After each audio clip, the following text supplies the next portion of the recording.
Okay, I'm going to fly off on a tangent here. It is my belief that these clutch baskets are meant to give a little bit. You never want a solid lock-up clutch unless you're racing, and if you do, well, the amount of torque that's transferred, you're going to hurt something else further down the line if it's not built for it. You can see here that there's a little bit of play here. That's a good thing. It's supposed to be that way. With Barnett springs or stock Honda springs, they stand higher. It allows them to do this. You can see I'm flexing this spring side load. If the spring is short, like an MTC spring, it's very tight. I'm not going to be able to take a short spring this size and bend it as easy as I can one this size. So the idea here is, if you put an MTC clutch in, there is the opportunity that you might hurt something down the line, like the springs in the back of your clutch basket. I know of 3 sets so far that have grenaded. Me, I choose to stay with the Barnett springs.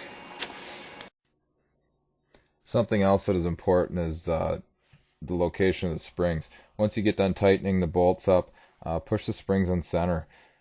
I believe that if the springs are off center, it'll push harder on one side of the clutch basket than the other, and you'll basically incur a drag, and some people have issues with getting it into neutral when they pull up to a stop sign. I believe this might be the cause. It's worth a try.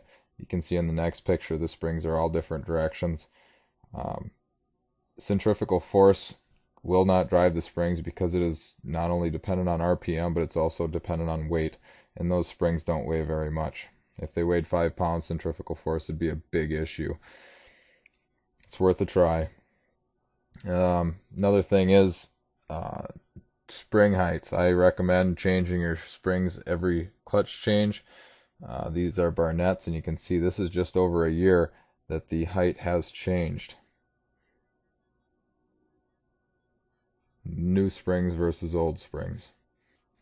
One other thing is some people have had Barnett springs break. I also believe that's because they're off center and they're essentially bending and flexing. MTCs haven't broke because they're shorter and they're a little bit stiffer. You're going to get more of an arc in a spring the longer it is.